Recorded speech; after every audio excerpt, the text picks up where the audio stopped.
Everybody, have your attention for a minute. Great. Well, thanks a lot, everybody, for coming. I want to welcome everybody to the Maryland Liberty Action Hospitality Suite. I'm glad you all could make it. We got a pretty exciting couple days coming up. It's going to be really fun. And I wanted to just take a couple minutes to we're going to have a couple speakers, come up here that are going to kind of give us some updates on the things that they've been doing. And we just came off a really great election. We've had very great results here in Maryland. We got some good Liberty folks elected to county council and to the House of Delegates. We got 9. The conservative movement was able to put 9 new members in the House of Delegates and 2 new members in the Maryland State Senate. And we got a Republican governor for the first time since 2006. So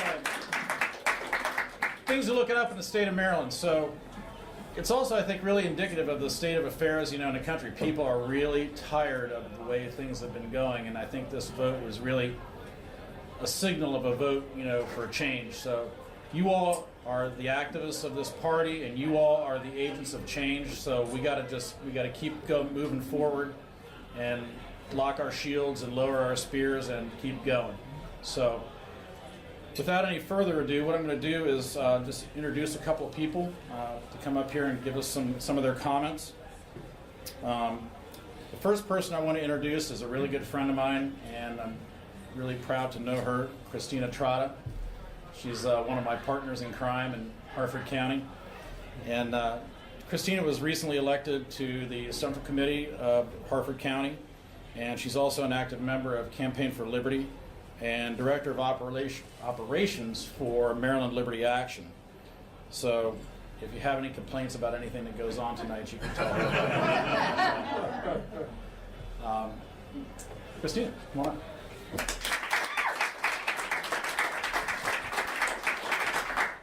Okay. Well, we were hoping for a microphone tonight, so I'll try to project. Can everyone hear me in the back? Yeah. All right, great. Thank you, everyone, for coming out tonight. I really appreciate it, and I hope that you're enjoying yourself so far. We do have the room until 11 o'clock, so feel free to come in and out at your leisure. Eat all the food. Enjoy yourself as much as possible. Make requests up here to our impromptu DJ.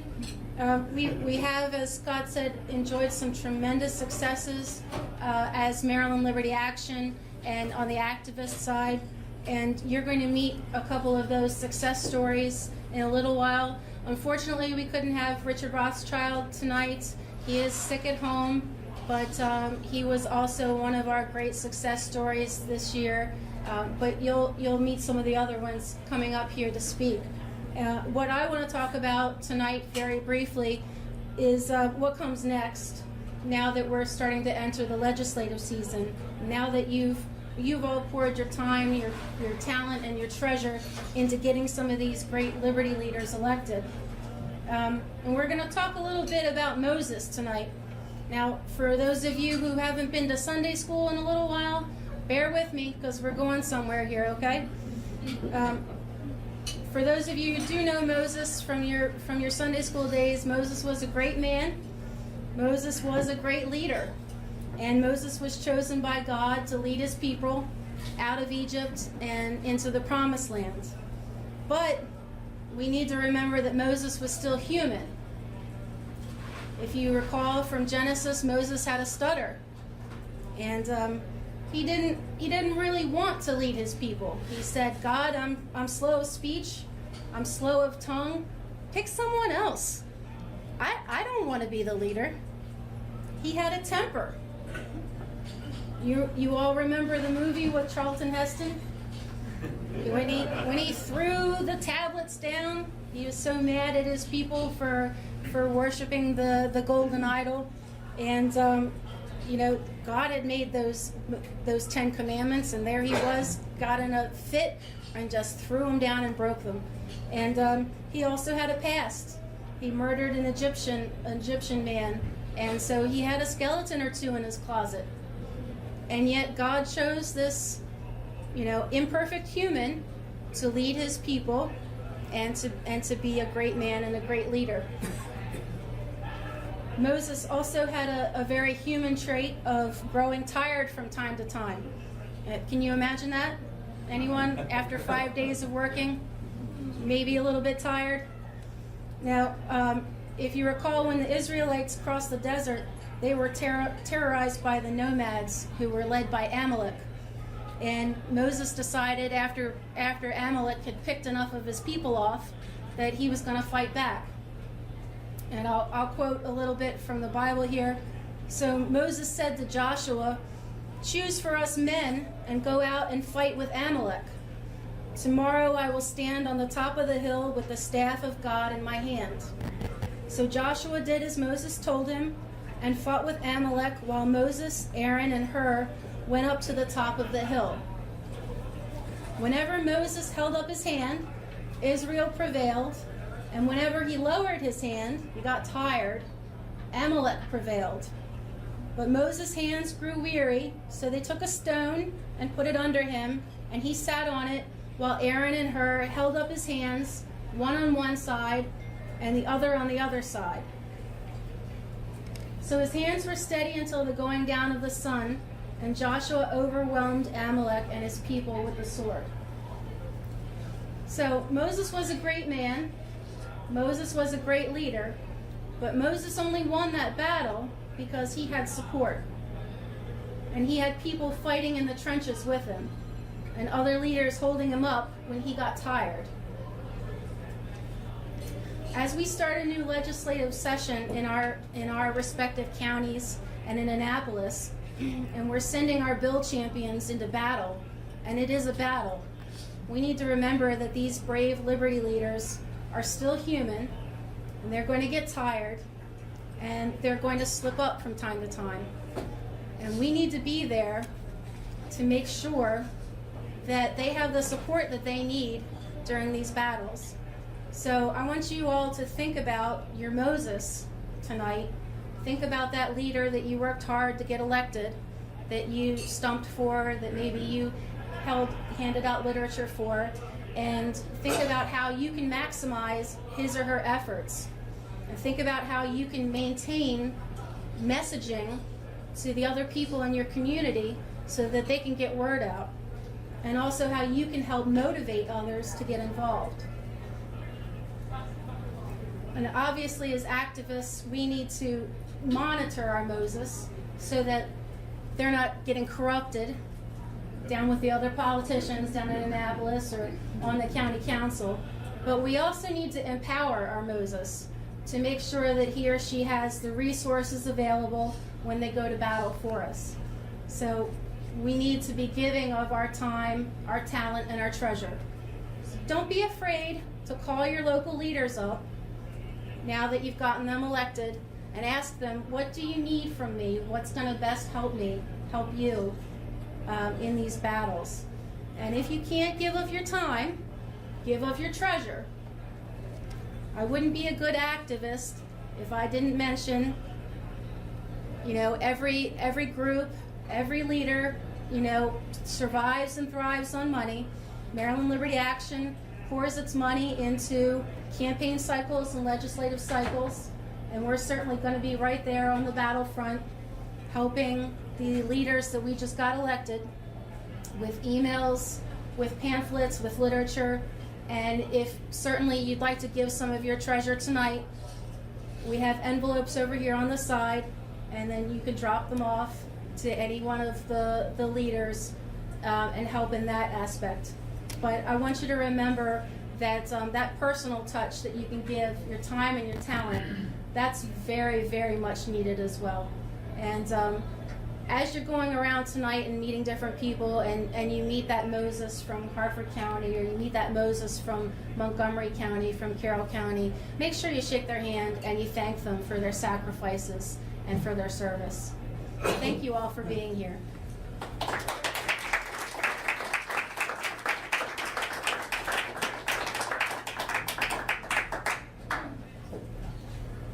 Thanks, Christina.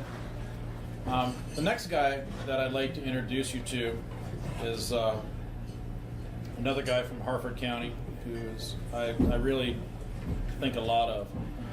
His name is Mike Perrone, and Mike was an original member of Harford County Campaign for Liberty back in 2008.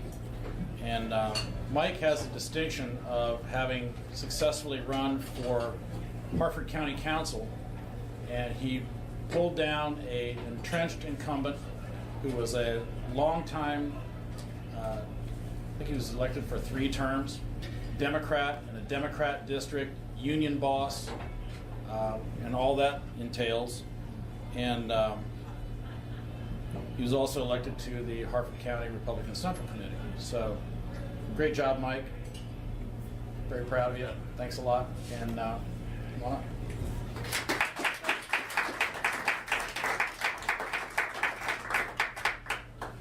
Thank you.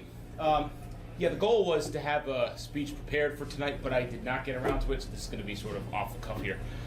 But I think if my campaign proved anything, it's that a true grassroots effort, no matter how small the seed that starts it, can succeed in today's day and age. Like Scott said, I knocked off a 3-term, 12-year Democrat in a councilmatic district that mirrors the state of Maryland in terms of registration. District A in Harford County is 53% registered Democrat to 26% registered Republican. So there were many people who, when I I filed in January, when I really started to go public with the idea that I was going to do this, there were a lot of people that just flat out laughed at me because they figured this is going to be an impossible hill to climb. But I had this idea that if I just, and I'll share my campaign strategy because I'm an open source mentality kind of person, and the way I see it is my strategy would only work in the hands of a grassroots kind of candidate because it took an insane amount of effort. And what that was 100% brute force door knocking. Now, I'm fortunate because the district that I'm in is very geographically small, compact, a lot of single-family houses on quarter-acre lots, townhouses, so really easy to whip through neighborhoods, as Vicky and Joe, around here somewhere, can attest to, some of my door-knocking helpers, to just go and try to reach as many voters as I could. And I even did that at the expense of some of your more traditional type of things like, going to events. Not that I spurned events, but I had this very cost-benefit analysis approach to everything that I did. And I figured, okay, if there's an event tonight, I can attend. If I think I'm going to see the same people that I've been seeing at more recent events, and if there's going to be a lot of votes there that are not in play, then that just doesn't make sense to be there. You spend my time going out knocking on doors. And I did, and it worked. My opponent spent about $41,000 on his campaign. I spent a little bit less than 10, so he outspent me 4-1. And the end result was the end result. And I think what I'm excited about, just the position that I'm in now, I made it a point when I campaigned not to take any money from any businesses, unions, PACs, any kind of group. All my money came from individuals. And that was a tough decision because I knew it involved leaving money on the table, and I thought, okay, by doing this, I'm making a conscious decision to run a much leaner campaign. But I looked at the district I was in, and I looked at the fact that being a Republican, I needed something tangible that I could give to Democratic and independent voters. Not trust me, I'm different, but here's something to prove that I'm different. So, didn't take any money from any special interests. Didn't get a single endorsement because I didn't seek any, because I didn't want anybody to have leverage on me. So I got myself elected with absolutely no leverage. And I'm looking forward to holding this seat for 4 years, if not more, and making the most of it. So that's it. Thank you. Thanks, Sam. All right. The next guy that I would like to introduce to you is a pretty interesting gentleman. I don't know him really that well, but I know of him, and he's a young, firebrand conservative guy that's setting Bowie State University on fire, with liberty, and has had some pretty interesting fights over there. So I'd like to introduce you to Eugene Craig, so come on up.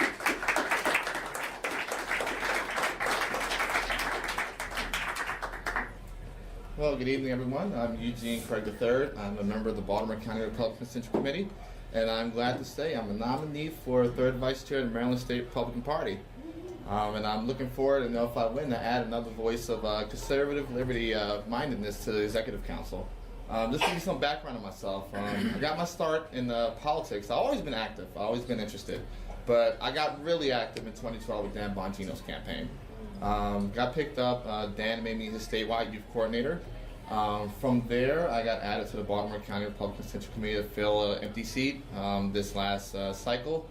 I was elected to the committee and also served as our nominee for clerk of the court. Interesting tidbit there. I spent under $1,000 on my campaign. Anthony Brown spent over $1 million in Baltimore County. I outperformed Anthony Brown in Baltimore County.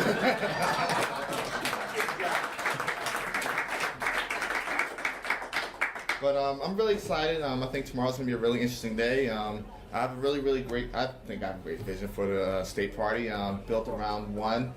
We have a lot of up-and-comers in the party. You have our Robin Grammers, our Gordon Bulls, our Christian Mealy's that are coming up in the party that are strong candidates that need the support of the state party. So one of the first things I will be doing if I'm elected third vice chair is instituting a Young Guns initiative where day one after the primary, our young candidates that may not have the political connections from being involved in the party for years, may not have the deep donor connections, will have the support of the state party day one after the primary to go and win their elections.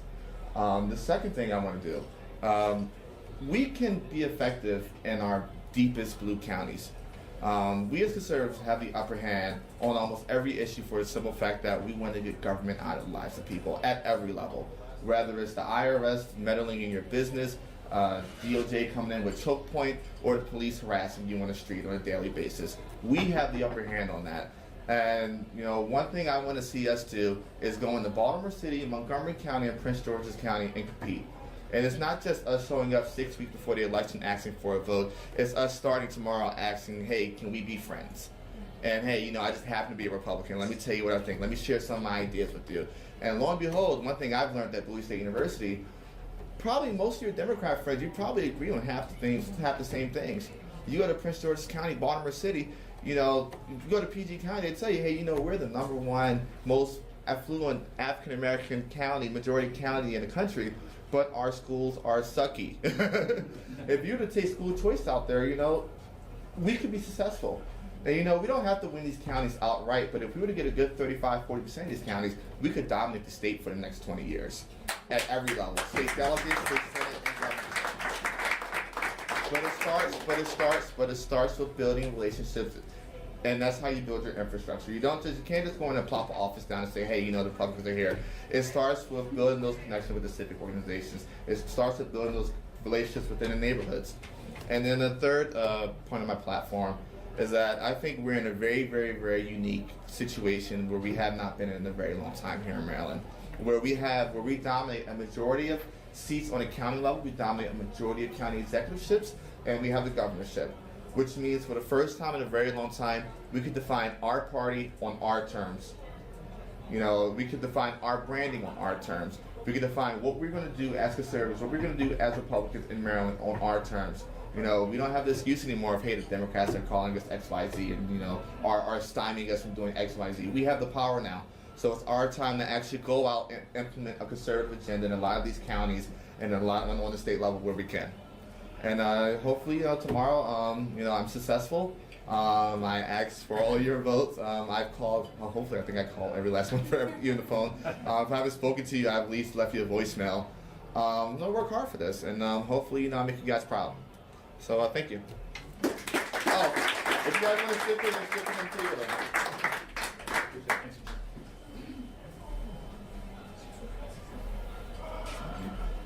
All right, so now we come to somebody who I've known for quite a while, and I really think is a great activist and a great guy. I'd like to introduce to you Robin Grammer. Now, Robin is a longtime activist. He was a former state coordinator for Maryland Campaign for Liberty, and he was the what do you call it? Like for Baltimore County, you were like the county coordinator for Baltimore County. He's also a newly elected delegate in District 6, so he's one of our new guys down in Annapolis. And he's actually the first Republican to be elected in District 6 in what was like 70 years. I mean, like a super long time. Like Franklin Roosevelt was president. Last time there was a Republican in that seat, so Robin Grammer, come on up.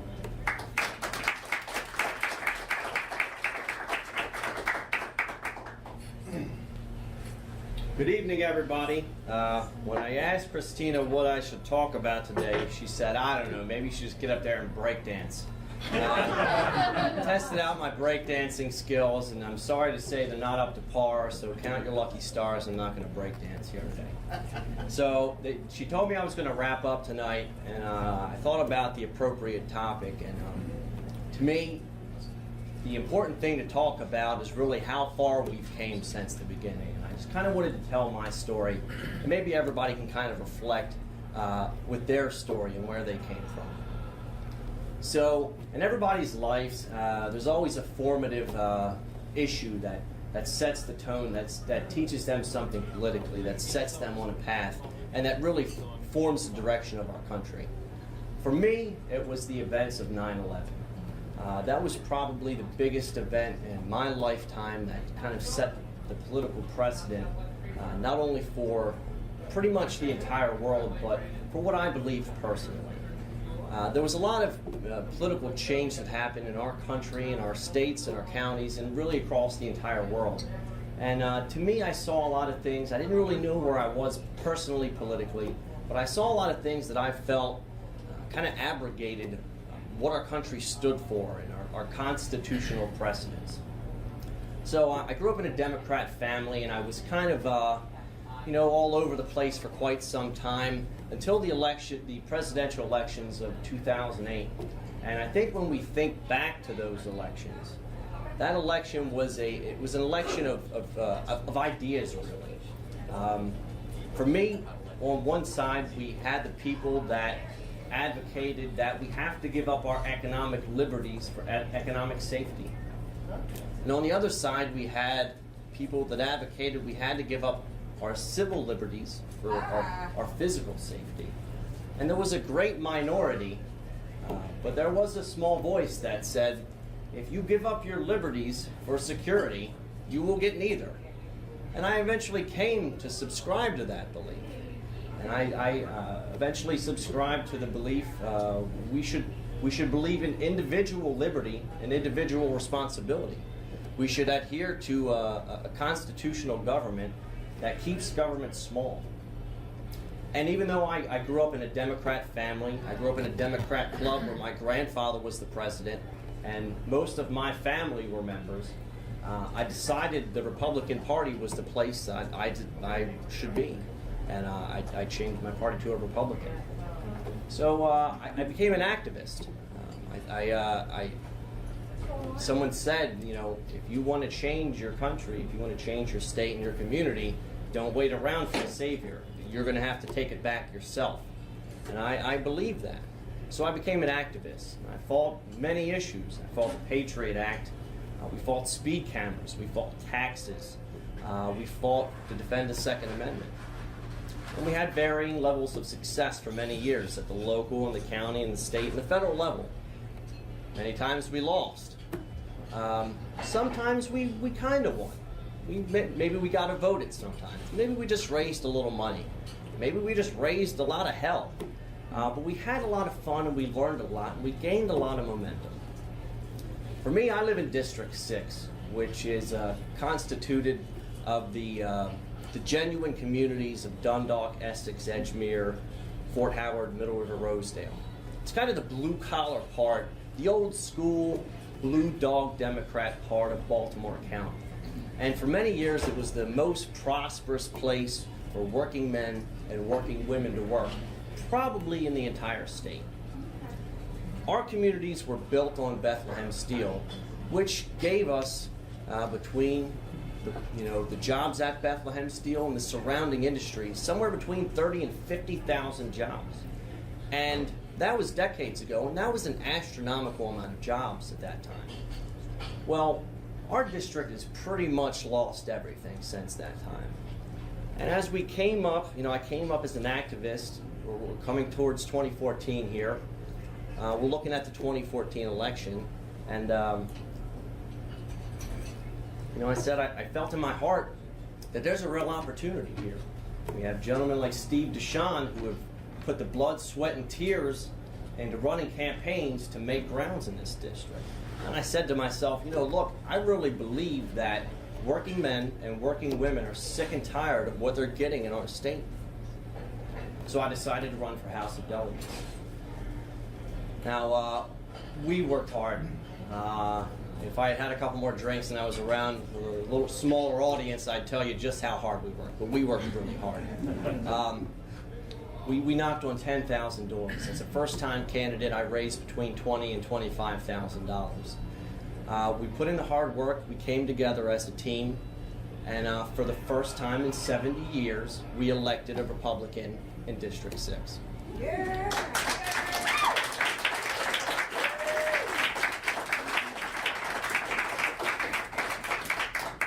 And not only did we elect a Republican in District 6, we swept the entire district. Yeah.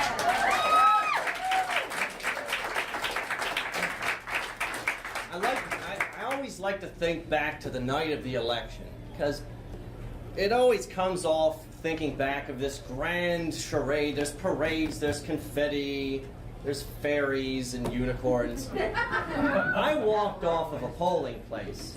My feet had been wet since 7 a.m. It was cold as hell. I had to pick up signs for 4 polling places. I'm driving through Essex by myself in a pickup truck, and the roads are empty. I'm thinking, it's all over.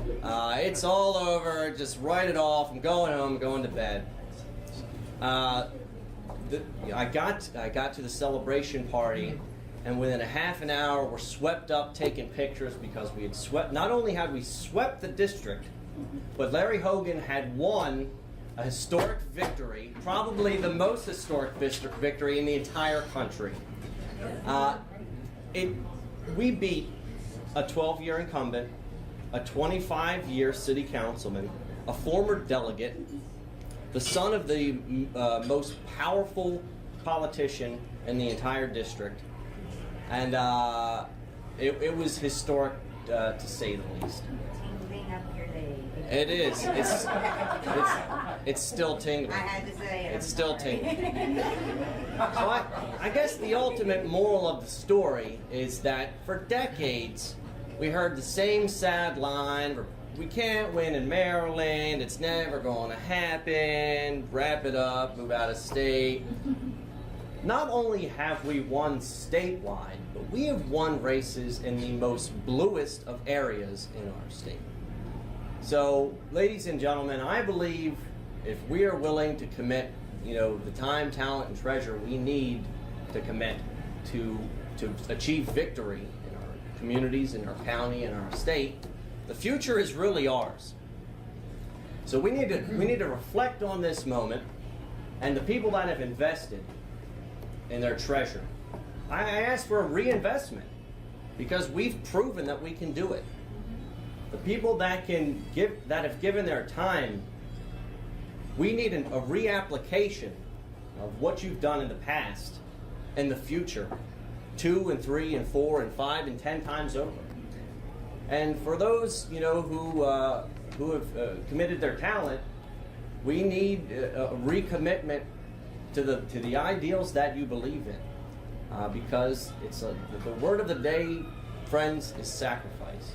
Every campaign is a sacrifice, but we have proven that we can win, and that is the story of our future.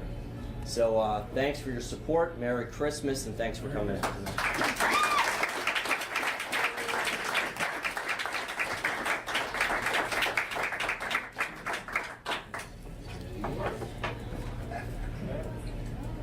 I think that what Robin just said is really kind of indicative of really a central theme of like what we're doing. Is like we can sit around and we can talk and we complain, about things, but we have to be the change that we want. We have to be the change. So I want to take a second now just to quickly just bring up another gentleman that I've known for quite a while and I consider to be a friend. And there's another guy from Hartford County. His name is Joe Fleckenstein. Joe's a liberty activist.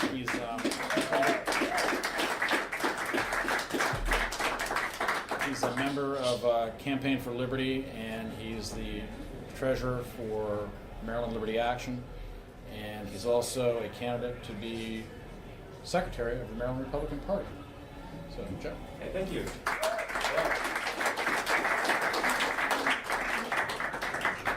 First of all, thank you so much for this opportunity. Christina, Scott, Eric, Mike, Vicky, Sharon, you guys are like a second family to me. So thank you so much for being here, for doing this, for your support. I met some really cool people tonight. I met Ms. Amy. I met Al Phillips. I met Kathy Fuller. I'm happy to now be your friend, and I hope that one day we can become family too. So thank you very much. I'm running for the secretary position because I feel like I have the skills to do the job.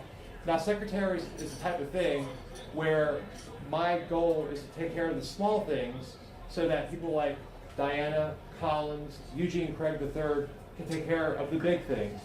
My job is to do the minutes, do the calendar, that sort of thing, keep everyone organized. And I feel with my experience in the past doing admin assistant work, doing retail work, that I have the skills to do that. More importantly, I see the secretary position as being something almost like a receptionist in an office environment. Basically, the secretary is not the leader, but almost like the face of the organization. It's the first person people come to or people talk to quite often, and you want to make a real good first impression on them.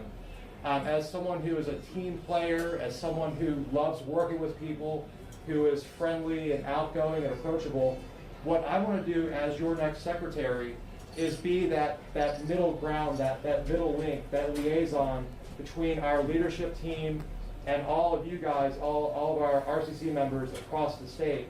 Whenever you have a concern or a question or something going on in your county and you're not sure who to turn to, who to talk to, I want to be that person that you can reach out to and have a nice little conversation with, and hopefully we can come to some sort of solution.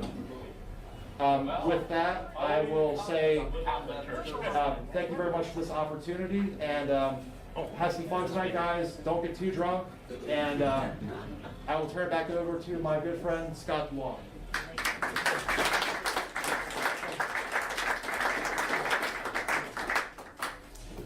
Okay, so now it's my great pleasure to introduce a guy that I've come to view as a friend and feel as a friend. I haven't known him that long, but I've gotten to know him, I think, pretty well. Collins Bailey is the first vice chair of the Maryland Republican Party. He's a two-time congressional candidate. He is a member of the Charles County Central Committee.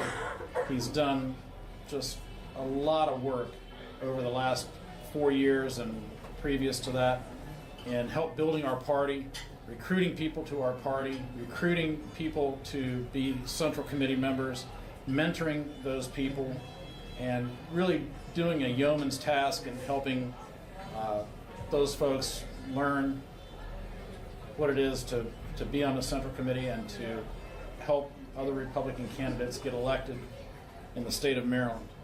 So it's my great pleasure to introduce Collins Bailey.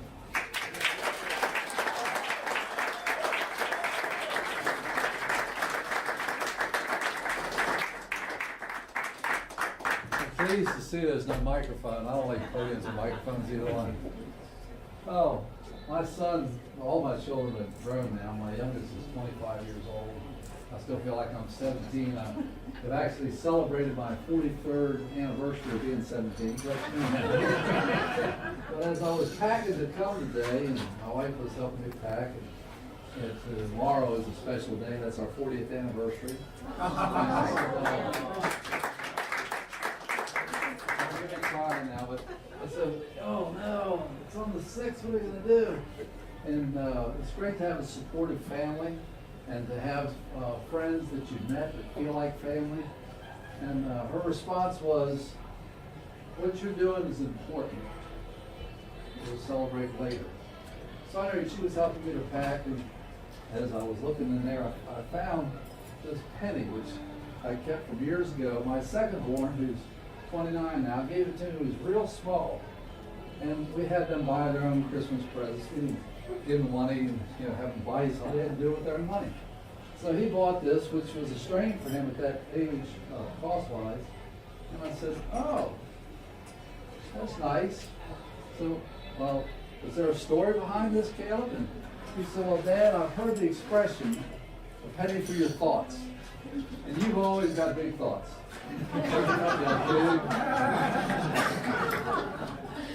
I look out over the crowd and I see so many faces that inspire me to keep going. Sometimes, with all the things that you face in life, you feel like, is it really worth doing all this effort that you're trying to do for the next generation? And of course, I've got 2 grandchildren now, one almost 2 years old and one just about 2 months old. So, that's instead of this picture, I don't know why they should have that picture. They should have a picture of my grandchild on there. That's why I'm here. But I like to close with just a story I heard. He was talking about when I ran for Congress, and I did that for a lot of reasons. Back in 2008, we had a great candidate for president. Y'all remember? Had one in 2012. Wasn't the nominee, but anyway. And so my son, who got me the penny, was always apolitical, as he is, as well as most of my family. But he got very involved in the political process that year because he was inspired by a person whose name we all recognize was running for president that year. And so he asked me to work along with him. We did a lot of things. So I ran for Congress that year because I thought that'd be a good way to help get the liberty message out. And one of the reasons I ran, not a lot of reasons, one of the reasons I ran is best illustrated by a story I heard. There was this country preacher that had his son, who's now becoming of age to go out into the world and make his own way. And so he decided to devise a little test to see what his son was going to do. Because we're all curious what our children are going to do, right? So he went up to his room and he put the Bible on the young man's desk and an open bottle of whiskey and a silver dollar and Curly magazine. So that just as he's getting ready to leave, he heard the son come, so he hid behind the door. The son looks at the desk and what's this? He picked up the Bible, put it on his arm, took the dollar, stuck it in his pocket, took a swig of the bottle of whiskey and started flipping through the magazine. I messed up the joke. Let me start again. He picked up the Bible, he says, so he picks up the Bible to be a preacher like me, that's good. Picks up the dollar to be a businessman, that's good too. He picks up the alcohol, he's going to be a prophet. He goes for the magazine, he's going to be one of the women chasing, good for nothing. So he picked up the Bible and he picked up the dollar and he took a swig of the whiskey and he flipped through the magazine and he said, oh no, he's going to be a congressman.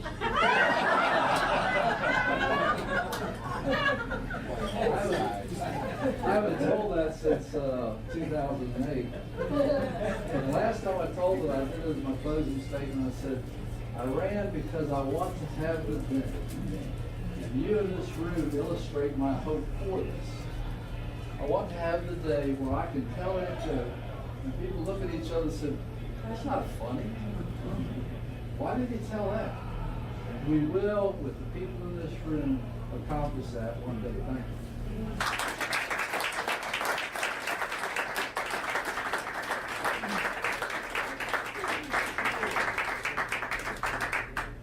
That's a great story.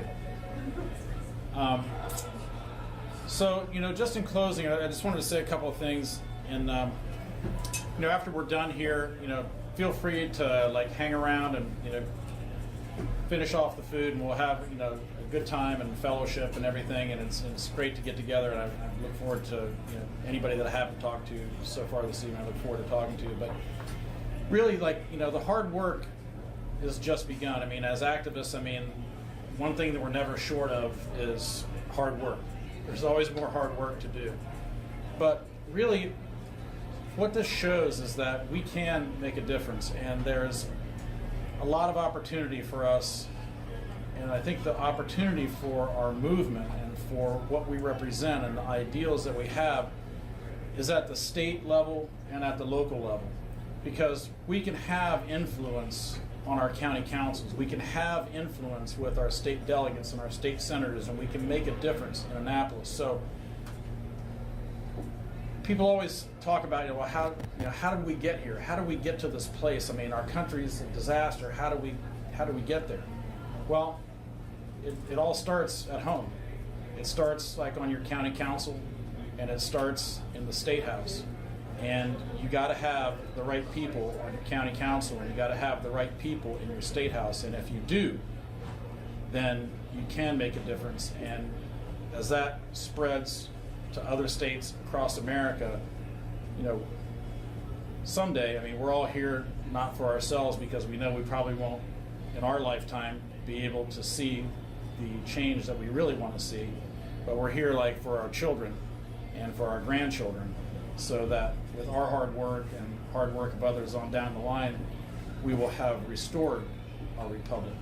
So it's going to require a lot of work. So I'll leave you with a quote from Thomas Jefferson, and he had a lot of different ones that were all very, very good. He was a genius. But one of the things that he said was, if you want something you've never had, you have to be willing to do things that you've never done.